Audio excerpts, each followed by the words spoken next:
साथियों नमस्कार। आज का वीडियो का मुख्य विषय है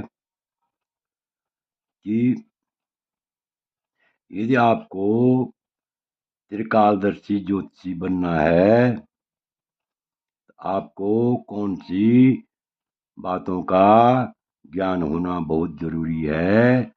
ग्रहों के बारे में किस प्रकार का ज्ञान होना जरूरी है, ये जानना जरूरी है कि सूर्य आदि, सूर्य, चंद्रमा, मंगल, बुध, बृहस्पति, शुक्र, शनि, इन ग्रहों में से कौन सा ग्रह उच्च का होता है तथा कौन सा ग्रह नीच का होता है, इस बारे में ज्ञान होना बहुत जरूरी है। यदि जब तक आपको यानी ग्रहों के उच्च और नीच ग्रहों के बारे में ज्ञान नहीं है तो तब तक आप किसी भी जातक की जन्म कुंडली नहीं देख सकते हैं, जन्म कुंडली के बारे में जान नहीं सकते हैं।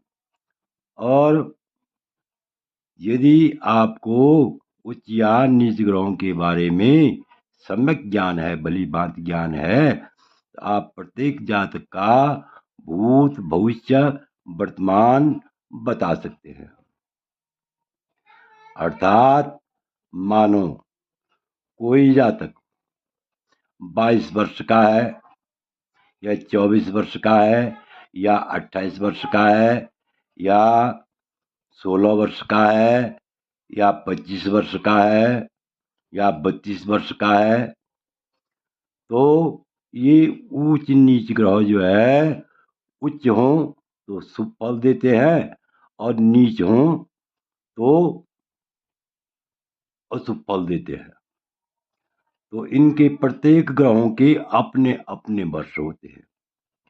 यहाँ पर ध्यान से देखिए, यदि मेघ का शनि है तो वह नीच का शनिश्चर है, और यदि मेघ का सूर्य है तो उच्च का सूर्य है।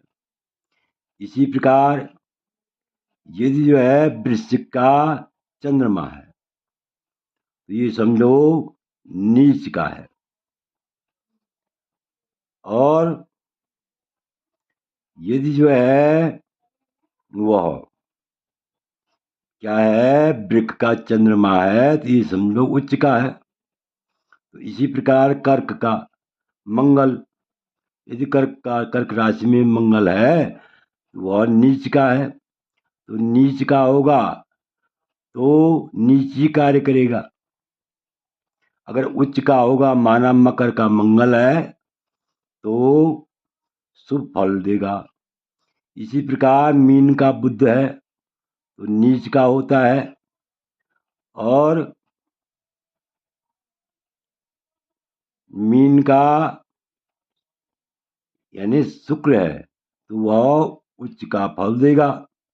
या कन्या का बुध है तो वह उच्च का फल देगा। मकर का बृहस्पति है तो नीच फल देगा। यह नीच होता है मकर का बृहस्पति। लेकिन कर्क का बृहस्पति है तो वह उच्च का फल देगा, उच्च फल देगा, अच्छा फल देगा, शुभ फल देगा। इसी प्रकार कन्या का शुक्र है तो नीच है, और मीन का शुक्र है तो उच्च का है। तुला का सूर्य है तो नीच का है, मेघ का सूर्य है तो उच्च का है। धनु का राहु है तो नीच का है, और मिथुन का केतु है तो नीच का है। तो इसी प्रकार ये यहाँ पर बदल जाएंगे। यानी धनु का यानी धनु का जो है 7 घर छोड़ करके, अर्थात मिथुन, तो मिथुन का क्या हो जाएगा यहाँ, मिथुन का जो है यहाँ यानी राहु जो है यहाँ उच्च का हो जाएगा, यहाँ नीच का हो जाएगा। यानी कुल मिलाकर के अपने से 7वीं राशि में जो ग्रह होता है वो उच्च का होता है, या उच्च से जो 7वें घर में होता है वो नीच का होता है। यहाँ पर देखिए, आपको स्पष्ट समझने के लिए मेरे जो है ये उच्च ग्रह बता रखे हैं। उच्च ग्रहों के बारे में बताया गया है। तो देखिए, यहाँ पर जो ये गोले लगा रखे मेरे लाल चिन्ह वाले, जैसे सूर्य पर गोला है, चंद्रमा पर गोला है, बृहस्पति पर गोला है, और बुध पर गोला है, गोल आकृति है, शनि पर गोल आकृति है, और मंगल पर गोल आकृति है। इसी प्रकार शुक्र पर गोल आकृति है। कुल मिलाकर के जो ये गोल आकृति वाले हैं, तो ये जो है उच्च के ग्रह है। यहाँ पर और स्पष्ट हो जाएगा देखने से, मेघ का सूर्य उच्च का होता है, वृक का चंद्रमा उच्च का होता है, और कर्क का बृहस्पति उच्च का होता है, कन्या का बुध उच्च का होता है, तुला का शनि उच्च का होता है, मकर का मंगल उच्च का होता है, और मीन का शुक्र उच्च का होता है। तो ये ग्रह जब इनकी दशा आती है या इनके निश्चित वर्ष आते हैं, तो ये उस समय अत्यंत शुभ फल देते हैं। कुल मिलाकर के भाग्य वृद्धि करने में मदद करते हैं, भाग्योदय का रास्ता बनाते हैं। तो देखिए, यदि मेघ का शनि है और मेघ राशि का शनि है, तो वो नीच का है। यहाँ पर मेघ राशि का शनि नीच का है, और इधर जो है मिथुन का केतु नीच का है, मकर का मंगल नीच का है, और ये शुक्र जो है यहाँ पर कन्या का शुक्र नीच का है, इधर तुला का सूर्य नीच का है, और वृश्चिक का चंद्रमा नीच का है, इधर जो है धनु का राहु नीच का है, मकर का बृहस्पति नीच का है, और यहाँ मीन का बुध नीच का है। तो यदि उच्च हो, ये ध्यान दीजिए, यदि कुंडली में ये ग्रह उच्च के हों, तो ये निश्चित वर्ष में शुभ फल देते हैं। माना जो है मेघ का शनि नीच का है, 36वें वर्ष नुकसान देगा और शुभ फल देगा। और यदि जो है सूर्य जो है यहाँ पर जो है उच्च का है, मेघ का सूर्य उच्च का हो तो शुभ फल देगा। इसी प्रकार यानी चंद्रमा 24वें वर्ष शुभ या यानी उच्च के होने पर शुभ फल, नीच के होने पर अशुभ फल देता है। मंगल उच्च का होने पर 28वें वर्ष शुभ फल देता है, और नीच का होने पर 28वें वर्ष अशुभ फल देता है।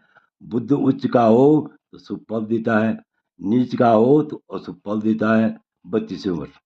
इधर जो है बुध 32वें वर्ष शुभ या अशुभ फल देता है। और इसी प्रकार यहाँ पर बृहस्पति 16वें वर्ष उच्च का हो तो शुभ फल देता है, नीच का हो अशुभ फल देता है। इसी प्रकार शुक्र उच्च का हो तो शुभ फल देता है 25वें वर्ष, और नीच का हो तो अशुभ फल देता है। सूर्य 22वें वर्ष नीच का हो तो अशुभ फल देता है, और उच्च का हो तो शुभ फल देता है। राहु और केतु 42वें वर्ष नीच के हों तो अशुभ फल देते हैं, और उच्च के हों तो शुभ फल देते हैं। तो आशा है कि यह वीडियो आप बड़ी बात समझ गए होंगे। आपसे अनुरोध है, यदि आपको यह वीडियो अच्छा लगे तो मेरे चैनल को अवश्य सब्सक्राइब करें, क्योंकि कुंडली देखने के लिए उच्च और नीच का, यदि आपने जो है ज्योतिष के क्षेत्र में पदार्पण किया है, ज्योतिष के क्षेत्र में जा रहे हैं, या ज्योतिष के क्षेत्र में कार्य कर रहे हैं, तो आपको उच्च और नीच ग्रहों का ज्ञान होना अत्यंत जरूरी है। यदि आप जो है उच्च और नीच ग्रहों के बारे में नहीं जानते हैं, आपको पूर्ण रूप से ज्ञान नहीं है, तो ऐसे में जो है कुल मिलाकर के यानी आप भली भांति नहीं बता सकते हैं कि कौन सा ग्रह बीत चुका है। ये ग्रह जो है अपनी दशा में, अपनी महादशा में यदि शुभ हों, उच्च के हों तो शुभ फल देते हैं, और यदि नीच के हों तो अशुभ फल देते हैं। ये उच्च के ग्रह अपने निश्चित वर्ष में, महादशा में, अंतरदशा में उच्च के ग्रह शुभ फल देते हैं तथा नीच के ग्रह अशुभ फल देते हैं। आशा है कि आप इस वीडियो को भली बात समझ गए होंगे। आपसे अनुरोध है कि यदि आपको यह वीडियो अच्छा लगे तो मेरे चैनल को अवश्य सब्सक्राइब करें, वीडियो को लाइक करें, शेयर करें। वीडियो देखने के लिए बहुत बहुत ही धन्यवाद। विशेषकर मैं उन लोगों का आभारी हूँ जो नियमित रूप से मेरे वीडियो को देख रहे हैं। उन्हें बहुत बहुत धन्यवाद।